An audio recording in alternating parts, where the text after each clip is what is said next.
Good evening. कैसे हैं आप सभी लोग? अच्छे होंगे ऐसी आशा करता हूं। देखिएगा, ये क्लास हम लोगों की इकोनॉमिक्स की स्टार्ट की गई है, स्पेशल आर ओ के लिए अभी चलाई जा रही है। इसके बाद आपके पुलिस के बैचेस भी स्टार्ट होंगे और इसके अलावा SSC GD के लिए भी प्रैक्टिस बैचेस आपके स्टार्ट होने वाले हैं बहुत जल्दी। और हिंदी का जो प्रैक्टिस बैच चलता था वो आपके कंटिन्यू उसी समय और निर्धारित समय पर आपका चलेगा, लेकिन अभी कुछ कारणों की वजह से आपकी ये क्लास जो है वो आपकी इस तरीके की आर ओ के लिए स्पेशल पहले हम प्रैक्टिस क्लास करा रहे हैं, जिससे आपको इन क्वेश्चनों के बारे में पता चल जाए कि हाँ, इस तरीके के क्वेश्चन भी पूछे जाते हैं। तो ये आज हम लोग 200 क्वेश्चन कंप्लीट करेंगे। लगभग में 70 क्वेश्चन हम लोगों को आज इस क्लास में करने हैं। इसके बाद हम लोग कल कृषि से संबंधित जो क्वेश्चन आ रहे हैं, कृषि वाला पार्ट हमने आर ओ का एक प्रैक्टिस मतलब उसमें दिखाया भी है कि एक शॉर्ट वीडियो बनाया है कि उसमें आर ओ में कॉन्स्टिट्यूशन कितने आने, ज्योग्राफी कितनी आनी, हिस्ट्री कितनी आनी, ये सारे क्वेश्चन हमने आपको डाल दिए हैं कि किस पोर्शन से कितने सारे क्वेश्चन आएंगे। अब आपको उन पोर्शनों को उसी तरीके से पढ़ना है। पहले हम आपको क्वेश्चन टाइप में कराएंगे, फिर इसके बाद हम आपको एक थ्योरेटिकल बेस में आपके बैच स्टार्ट करेंगे, ठीक है। तो सबसे पहले याद रखिएगा, क्वेश्चन नंबर 131 लिखा हुआ है और कल हम लोग 130 तक क्वेश्चन कर चुके थे। तो आज हम लोगों को जो क्लास करनी है वो 131 से स्टार्ट करनी है, ठीक है। तो 131 में लिखा हुआ है क्वेश्चन कि नई मुद्रा यूरो किस वर्ष प्रारंभ की गई। एक नई मुद्रा है, यूरो को किस वर्ष प्रारंभ किया गया है, ये आपसे पूछा गया है। क्या 1997, 1998, 1999 या 2001? तो याद रखिए कब शुरू की गई है नई मुद्रा यूरो। तो याद रखिएगा 1999 में यूरो मुद्रा को सबसे पहले शुरू किया गया था, ठीक है। अब इसके बाद में हम लोग बात करेंगे 1932 क्वेश्चन नंबर 132 की बात करेंगे, जिसमें लिखा हुआ है प्रथम क्षेत्रीय ग्रामीण बैंक की स्थापना कब हुई थी। मतलब जो रूरल डेवलपमेंट बैंक थी उसकी स्थापना कब हुई थी, ये आपसे पूछा जाता है। तो याद रखो, रूरल डेवलपमेंट बैंक की स्थापना किस वर्ष होती है, ये आपसे पूछा जाता है। तो याद रखिए ये बैंक है जो आपकी 1975 में स्थापित की गई थी सबसे पहले, क्षेत्रीय ग्रामीण बैंक उत्तर प्रदेश में। उत्तर प्रदेश की मुरादाबाद में प्रथम ग्रामीण विकास बैंक क्षेत्रीय ग्रामीण बैंक स्थापित की गई थी। 2 अक्टूबर 1975 का समय था और इस बैंक का नाम था प्रथमा बैंक, है ना। तो इसका क्या नाम था? प्रथमा बैंक इसका नाम था। 132 के बाद बात करेंगे हम लोग 133 में क्वेश्चन में लिखा हुआ है किस वर्ष नाबार्ड बैंक की स्थापना होती है, ये आपको बताना था। क्वेश्चन नंबर में लिखा है 1935, 1991, 1976 और 1982। ये क्वेश्चन तो आप लोगों ने जनरली पढ़ा होता है, क्वेश्चन ये बार बार रिपीट होता है आपके एग्जाम में। तो ऐसे क्वेश्चनों को आपको परमानेंटली याद रखने होते हैं कि ये क्वेश्चन किस तरीके के होते हैं, किस किस एग्जाम में इस तरीके के क्वेश्चन पूछे जाते हैं। तो ये सारे थ्योरेटिकल बेस्ड जो क्वेश्चन होते हैं, इन क्वेश्चनों में आपको लगातार कंटिन्यू तरीके से उपस्थित रहना होता है, ठीक है। तो क्वेश्चन आप बताना शुरू करिएगा। तो इसका आंसर जो होगा वो आपका 1982 में इसकी नाबार्ड बैंक की स्थापना होती है। जिन लोगों ने 82 दिया है वो आंसर सही है। बाद बाकी सभी लोग क्लास को एक बार शेयर कर देंगे। जो क्लास नहीं अभी विद्यार्थी जुड़ पा रहे हैं उनको भी जोड़ने की कोशिश करिएगा, क्योंकि हम देख रहे हैं कि ऑनलाइन क्लास हम पढ़ाते तो उसमें केवल 2, 4, 6 स्टूडेंट ही कंटिन्यू रहते। बाद बाकी 4, 5 अब जब से पैट का पेपर हो गया, कभी भी रिसेंटली 12 से 15 स्टूडेंट क्लास में नहीं आते। इसका मतलब है उन विद्यार्थियों का मनोबल कह सकते हैं कि एग्ज़ाम की ओर नहीं है, और एग्ज़ाम से ना दे करके वो तो या तो कह सकते हैं कि त्यौहार की ओर थोड़ा सा मूव कर रहे हैं, या फिर इसके अलावा हम ये भी कह सकते हैं कि जो क्रिकेट का मैच चल रहा है उसकी ओर भी लोगों का ध्यान जाता है और उसकी ओर ज़्यादा ध्यान देते हैं, जिससे आपका कोई भविष्य का लेना देना नहीं है, उस ओर आप जा रहे हैं। जबकि जिससे आपका भविष्य बनना है उसकी ओर आपका ध्यान बिल्कुल भी नहीं रहता है, ठीक है। तो एक बार क्लास को शेयर कर दो ग्रुप वगैरह में, ठीक है। बाद बाकी तो जैसी क्लास चल ही रही है इसलिए हम आपको इस तरीके से पढ़ा रहे हैं कि जिससे आपको भी दिक्कत ना हो, ठीक है। अब देखना शुरू करिएगा। लिखा है किसी अर्थव्यवस्था में मुद्रा की मूल्य और कीमत स्तर के बीच का संबंध होता है। कैसा संबंध होता है? मतलब किसी अर्थव्यवस्था में मुद्रा का मूल्य और उसकी कीमत स्तर का कीमत स्तर के बीच में कैसा संबंध होता है? स्थिर, प्रतिलोम या अनुलोम या इनमें से कोई नहीं। तो याद रखिए इसमें प्रतिलोम संबंध होता है। अर्थव्यवस्था मजबूत होती है तो मुद्रा की कीमत भी आपकी स्थिर रहती है, मतलब रहती है। इस तरीके से आपको याद रखना है। फिर लिखा हुआ है 135 नंबर क्वेश्चन में कि जो वस्तुएं दुर्लभ हों और उनकी आपूर्ति सीमित हो उन्हें क्या कहते हैं। जो वस्तुएं दुर्लभ हों और उनकी पूर्ति सीमित हो उन्हें क्या कहते हैं, ये आपको बताना। जो वस्तुएं दुर्लभ हों और उनकी आपूर्ति सीमित हो उन्हें क्या कहा जाता है। जो वस्तुएं दुर्लभ हैं उनकी आपूर्ति सीमित हो उन्हें क्या कहा जाता है, ये आपसे क्वेश्चन में पूछा जाता है। तो याद रखिएगा ये आपसे जो पूछा गया है इसमें आंसर जो होगा वो आर्थिक वस्तुएं कहलाती हैं। जो वस्तुएं दुर्लभ हों और उनकी आपूर्ति सीमित हो उन्हें क्या कहते हैं, तो याद रखिएगा आर्थिक वस्तुओं के नाम से इन्हें जानते हैं। फिर लिखा हुआ है कि क्वेश्चन लिखा हुआ अर्थतंत्र में ज्ञान, तकनीकी कुशलता, शिक्षा आदि को क्या माना जाता है। तो याद रखो मूर्त भौतिक पूंजी, कार्यशील पूंजी या मानव पूंजी क्या कहा जाता है, इनमें से कोई नहीं। तो देखिएगा अर्थतंत्र में ज्ञान, तकनीकी कुशलता, शिक्षा आदि को क्या माना जाता है, तो याद रखिए मानव पूंजी माना जाता है। फिर बात करेंगे 137 में लिखा है किसी उद्यमी का सबसे बड़ा महत्वपूर्ण काम कौन सा होता है। किसी उद्यमी का सबसे महत्वपूर्ण काम कौन सा होता है, ये आपको बताना है। क्या प्रबंध होता है, जोखिम उठाना होता है, या विपणन होता है, या इनमें से सभी होता है। तो याद रखिए इसका आंसर जो होता है वो जोखिम उठाना सही होता है। फिर क्वेश्चन नंबर लिखा हुआ है 138 में जैसे पूछा जाता है निम्नलिखित में से उत्पादन का सर्वाधिक गतिशील कारक कौन सा है। तो उत्पादन का सर्वाधिक गतिशील कारक कौन बनता है आपका, पूंजी, संगठन, भूमि या श्रम। तो याद रखिए उत्पादन का सर्वाधिक गतिशील कारक जो बनता है वो आपकी पूंजी बनती है। तो पूंजी से ही सब कुछ जुड़ा होता है, उसी से ही आपके उत्पादन में गतिशीलता प्राप्त होती है। फिर क्वेश्चन लिखा हुआ है आपका 139 में लिखा है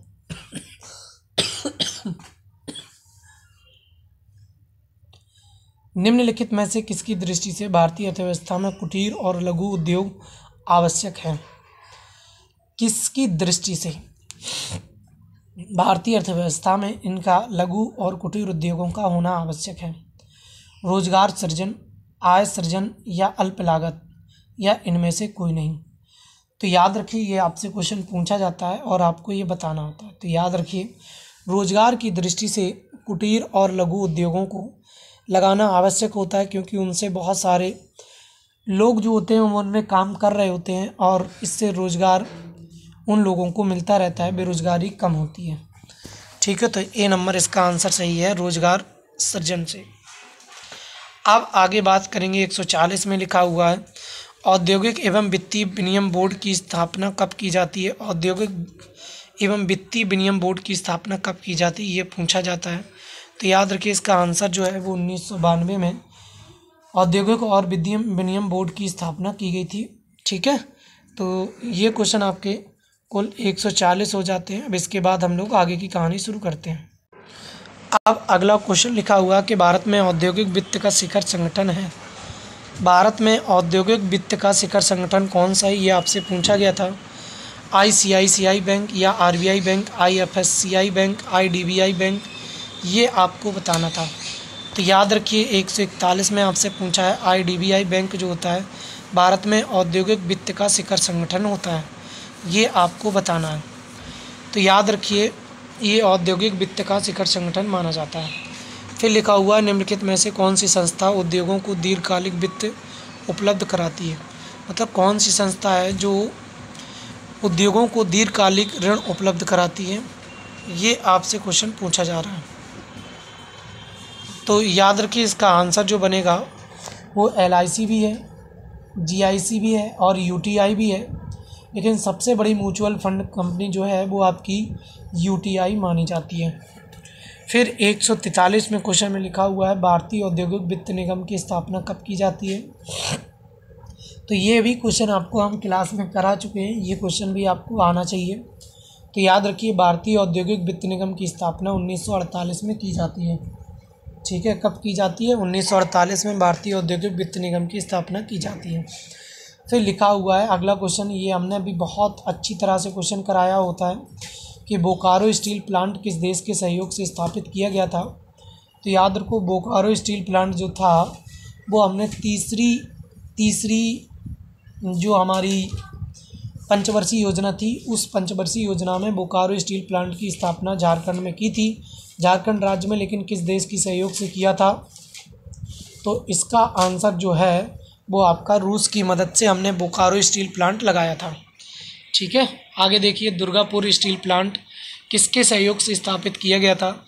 तो ये भी हम आपको दूसरी पंचवर्षीय योजना के दौरान पढ़ाते हैं। जैसे आपने देखा होता है कि हमने आपको एक ट्रिक बताई थी कि दुरभी करके हमने आपको बताया था। ये 3 स्टील प्लांट आपके लगाए गए थे, Durgapur steel plant, Rourkela steel plant और भिलाई स्टील प्लांट। ये स्टील प्लांट आपके लगाए गए थे। दुर्गापुर आपका ब्रिटेन की सहयोग से, और राउरकेला आपका जर्मनी के सहयोग से, और भिलाई छत्तीसगढ़ ये आपके रूस के सहयोग से लगाया जाता है। तो इसका आंसर आपसे पूछा गया, दुर्गापुर स्टील प्लांट जो था वो किसके सहयोग से लगाया गया था? तो ब्रिटेन के सहयोग से लगाया गया था। बी नंबर इसका आंसर सही हो जाएगा। फिर लिखा है 146 नंबर में, विश्व में स्वर्ण का सर्वाधिक खपत करने वाला देश कौन सा है? तो आपसे याद रखो, ये क्वेश्चन हमने रिसेंटली आपकी क्लास में, कल नहीं शायद मैं परसों, ये क्वेश्चन आपको करवाया था कि 5 क्वेश्चनों में हमने आपको पढ़ाया था कि विश्व में स्वर्ण की सर्वाधिक खपत करने वाला देश कौन सा है। तो याद रखिएगा, स्वर्ण की सर्वाधिक खपत करने वाला देशों में आपके भारत का नाम आता है। तो भारत सबसे ज़्यादा सोने का खपत करता है। लेकिन अगर आपसे पूछा जाए सोने का उत्पादन सबसे ज़्यादा कौन करता है देश, तो याद रखो, सोने का उत्पादन विश्व में सबसे ज़्यादा चीन करता है। और भारत की बात करेंगे तो भारत का कर्नाटक राज्य जो है वो सबसे ज़्यादा सोने का उत्पादन करता है। ठीक है, तो ये इसके आंसर थे।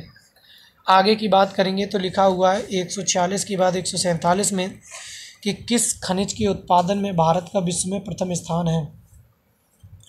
तो याद रखो, भारत जो है वो विश्व में पहले नंबर पर स्थान रखता है। तो याद रखो, देखो, ग्रेफाइट है, टंगस्टन है, अभ्रक है। तो देखिए, पहले भारत जो, ये क्वेश्चन पहले का बना हुआ है, तो इसमें भारत जो है वो आपका अभ्रक देता है। लेकिन प्रेजेंट टाइम में अभ्रक का उत्पादन भी क्या होता है कि अभ्रक का उत्पादन भी आपका चीन करने लगा वर्तमान में।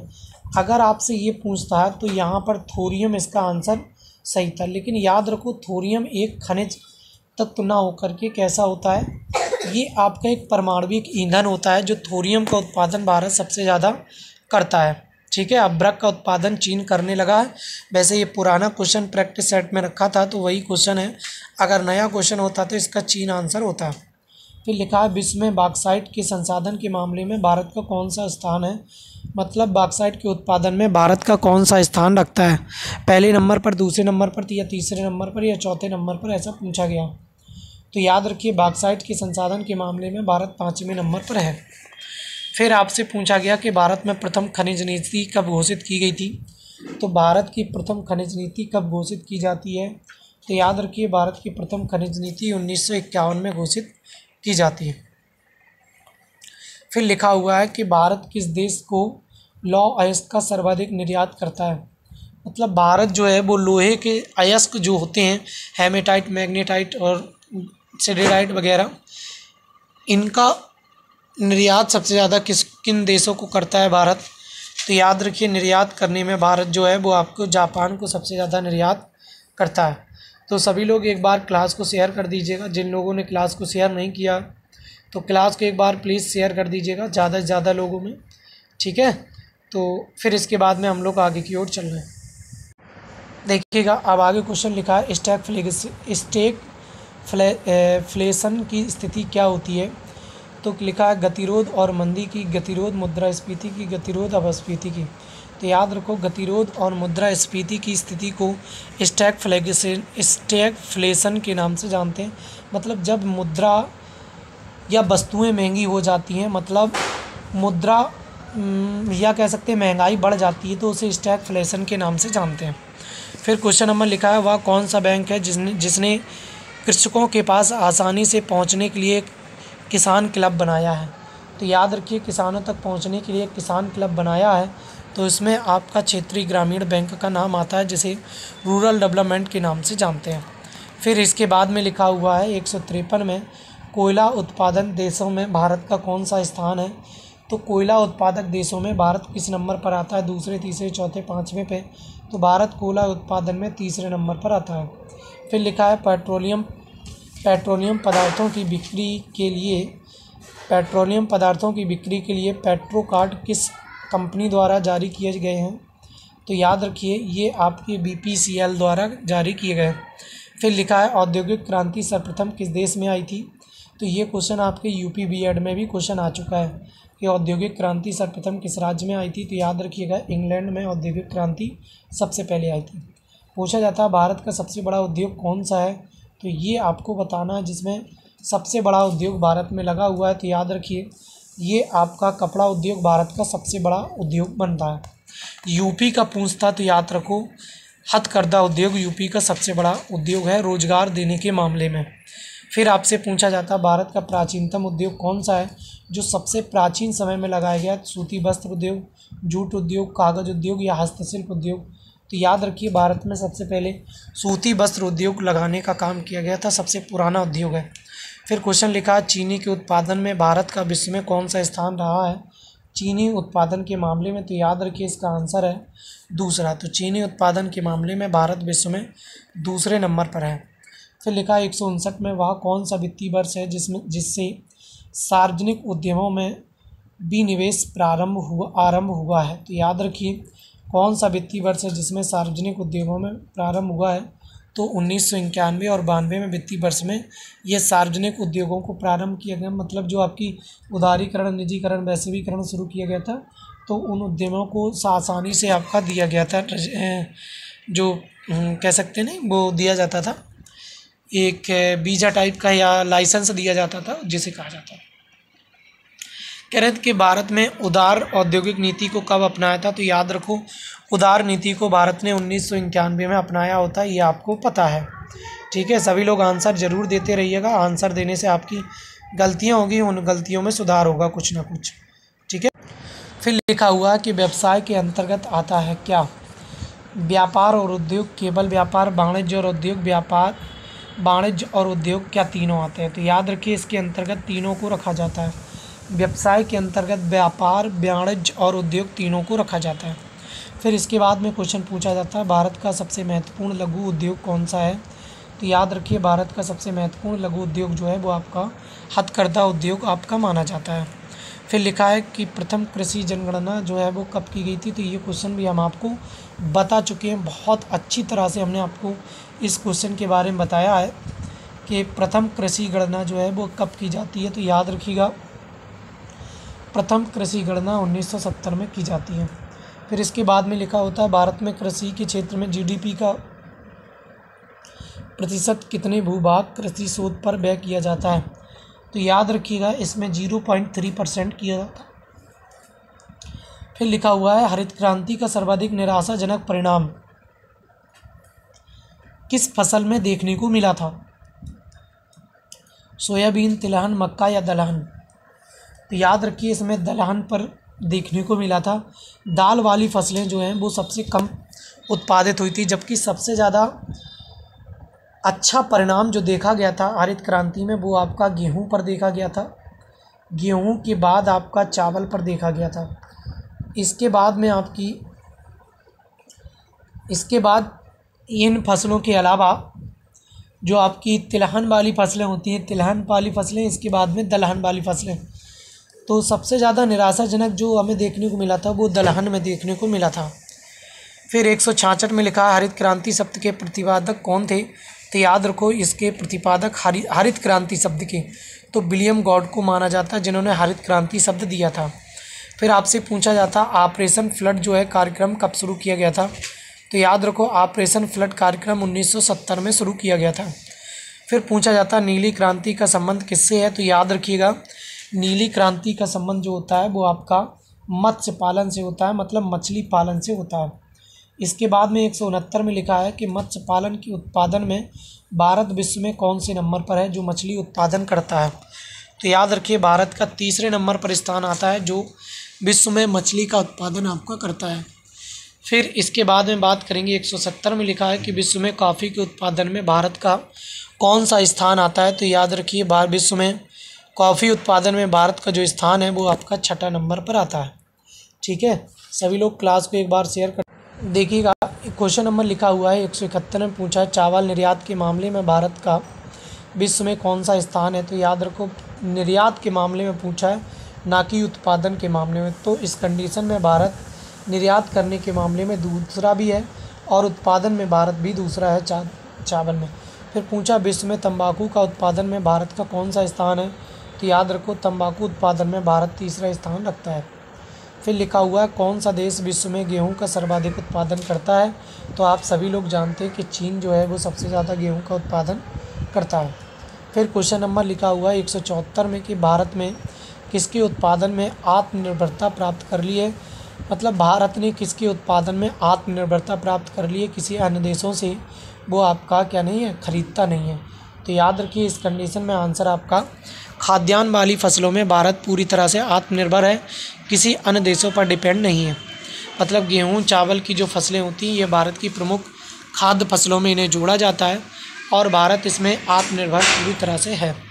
फिर इसके बाद में क्वेश्चन नंबर बात करेंगे 175 में लिखा हुआ है राष्ट्रीय कृषि अनुसंधान प्रबंधन अकादमी कहाँ पर है।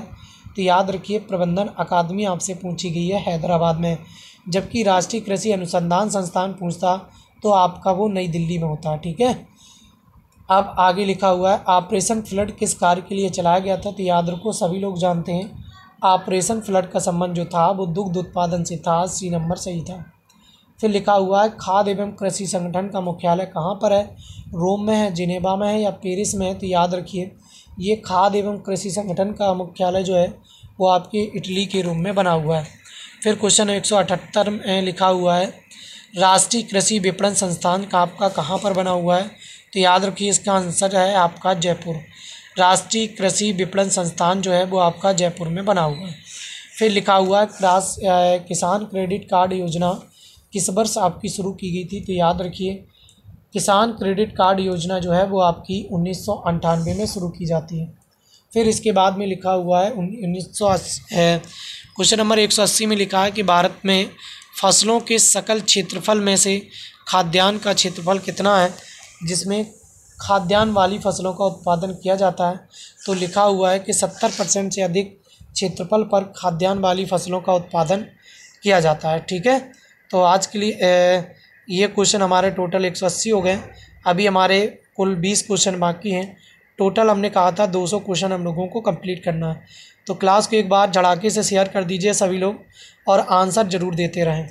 देखिए अगला क्वेश्चन आपका लिखा हुआ है 181 नंबर में पूछा है विश्व में दुग्ध उत्पादन के क्षेत्र में भारत का कौन सा स्थान आता है। तो दुग्ध उत्पादन के क्षेत्र में भारत का पहला स्थान आता है। भारत जो है वो आपका दूध के उत्पादन के मामले में पहले नंबर पर भारत का स्थान आता है।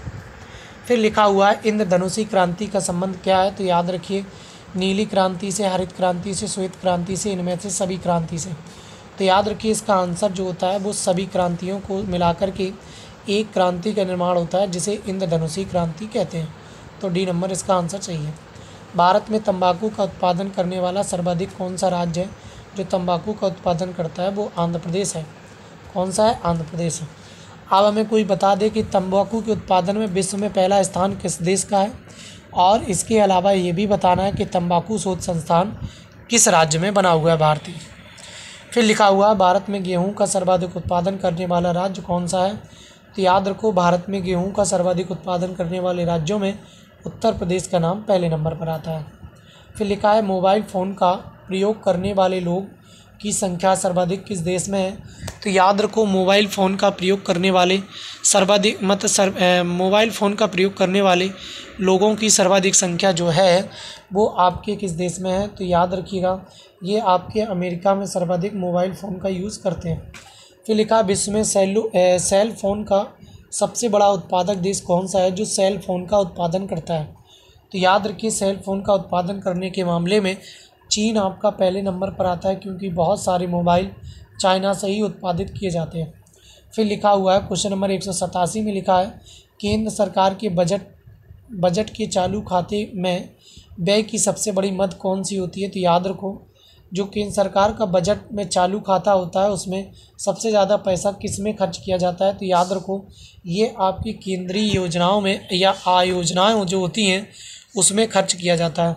फिर लिखा हुआ है निम्नलिखित प्रत्यक्ष करों में से किस प्रकार के सरकार को अधिकतम राजस्व की प्राप्ति होती है? तो याद रखिए, प्रत्यक्ष करों में से किस कर से सरकार को अधिकतम राजस्व की प्राप्ति होती है? तो याद रखो, निगम कर से सरकार को सबसे अधिकतम राजस्व प्राप्ति होती है। फिर लिखा है 189 में भारत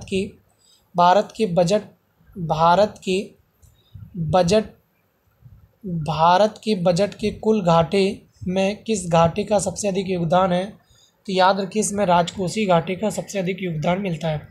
फिर लिखा है क्वेश्चन नंबर 190 में भारत सरकार के बजट के आंकड़े में कुल व्यय और कुल प्राप्तियों के बीच का अंतर क्या होता है या क्या कहलाता है? इनका अंतर, तो याद रखो, इसका अंतर बजटीय घाटा को कहा जाता है। मतलब कुल आय और कुल प्राप्ति के बीच का जो अंतर होता है उसे हम लोग बजटीय घाटा कहते हैं। तो अगला क्वेश्चन हमारे सामने है, लिखा हुआ है 191 में लिखा है। सभी लोग एक बार क्लास को शेयर कर दीजिएगा। 10 क्वेश्चन हम लोगों के बाकी हैं, इसके बाद हमारी एक क्लास कंप्लीट हो जाएगी लगभग। फिर लिखा हुआ, निम्नलिखित में से कौन सा एक साधन केंद्र सरकार के राजस्व का स्रोत नहीं है? तो याद रखिए, कौन सा एक साधन है जो केंद्र सरकार की राजस्व का स्रोत नहीं है? तो याद रखिए, कृषि कर जो होता है वो केंद्र सरकार के राजस्व का कर नहीं होता है, ये आपकी राज्य सरकार की राजस्व का आय का स्रोत होता है। फिर लिखा हुआ 192 में कि गैर योजना खर्च का सबसे महत्वपूर्ण मद कौन सा है? तो याद रखिए, गैर योजना खर्च का सबसे महत्वपूर्ण मद कौन सा है? तो याद रखिए, इसका मद जो है वो आपका ब्याज भुगतान जो है वो आपकी सबसे बड़ा मतलब गैर योजना खर्च का सबसे महत्वपूर्ण मद होता है। 192 के बाद बात करेंगे 193 में लिखा है, संपदा कर भारत में पहली बार किस वर्ष से लागू किया गया था? जो संपदा कर होता है वो भारत में सबसे पहली बार कब लागू किया गया था? तो याद रखिए, ये 1957 में संपदा कर को भारत में पहली बार लागू किया गया था। फिर क्वेश्चन नंबर 194 में लिखा है कि संशोधित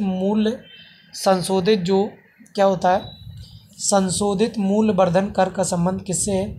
मतलब कहने का मतलब ये है कि संशोधन मूल्य कर वर्धित कर जो होता है वो आपका किस पर लगाया जाता है? धन कर होता है या उत्पादन कर होता है या आयकर होता है या बिक्री कर होता है? इससे आपको बताना है। तो याद रखिए, इसका आंसर जो होता है वो उत्पादन शुल्क का आंसर सही होता है। तो उत्पादन पर इस प्रकार का टैक्स आपका लगाया जाता है 194 में।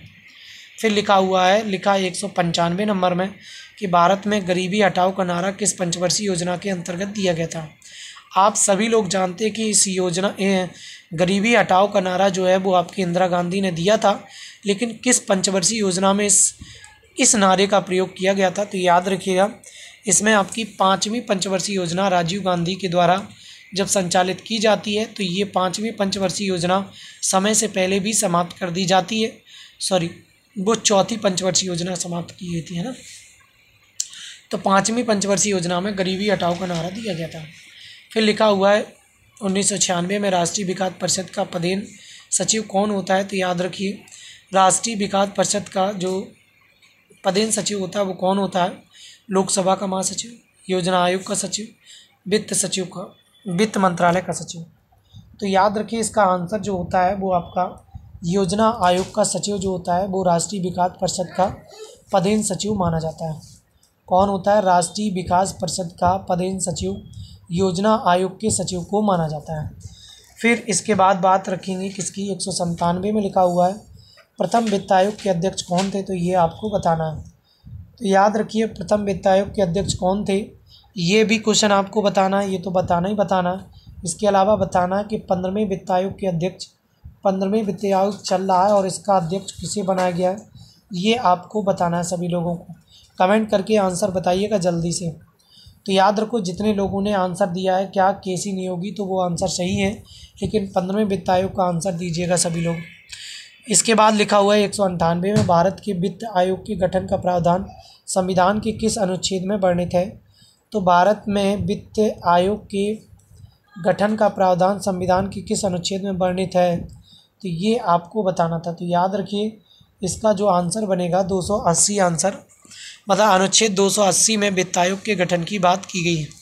अगर आपसे भाग की बात करेंगे तो याद रखिए भाग 12 में वित्त आयोग के गठन की बात है।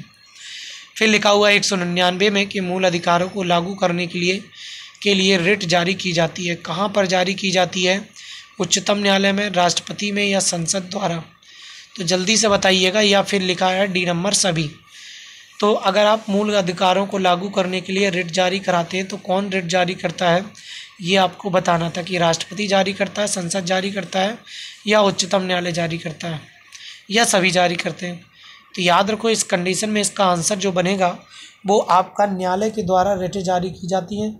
याद रखिए इसका आंसर उच्चतम न्यायालय होता है। हालांकि हाई कोर्ट भी रिट जारी करता है, लेकिन अनुच्छेद आपका किसके तहत, ये आप बताइए ज़रा, आर्टिकल किस अनुच्छेद के तहत रिट जारी करता है? और सुप्रीम कोर्ट ज़रूर आपका रिट बता देंगे, अनुच्छेद 32 के तहत रिट जारी करता है। ये आप कमेंट करके बताएंगे 199 का आंसर। लेकिन इसका आंसर जो होगा वो ए नंबर सही होगा, उच्चतम न्यायालय के द्वारा रिट जारी की जाती है। फिर लिखा हुआ है क्वेश्चन नंबर में, भारत में योजना आयोग का गठन किस वर्ष किया गया था, ये आपको क्वेश्चन में बताना है। तो भारत में योजना आयोग का गठन जो है वो किस वर्ष किया जाता है, ये आपको आंसर में बताना है। तो याद रखिए भारत में योजना आयोग का गठन किस वर्ष किया जाता है। तो याद रखो 1950 में आपके योजना आयोग का गठन किया गया था। लेकिन याद रखिएगा योजना आयोग को समाप्त करके कौन सा नया संगठन बनाया गया? तो याद रखिए इसका नाम है नीति आयोग। नीति आयोग इसकी जगह पर नया बनाया गया और इसकी स्थापना नीति आयोग की 2015 में की गई। तो नीति आयोग की स्थापना 2015 में की जाती है। ठीक है, तो ये क्वेश्चन नंबर आपका 200 हो जाता है कंप्लीट। ठीक, तो क्वेश्चन नंबर हमारे 200 कंप्लीट हो गए। कल हम लोग आर के लिए कृषि से संबंधित कुछ क्वेश्चनों को करेंगे, देखेंगे कि कुछ कृषि से संबंधित भी क्वेश्चन आने हैं तो उनके बारे में भी हम लोग कल प्रैक्टिस करेंगे उसके बारे में। ठीक है, तो सभी लोगों को thank you, all the best, good night सभी लोगों को।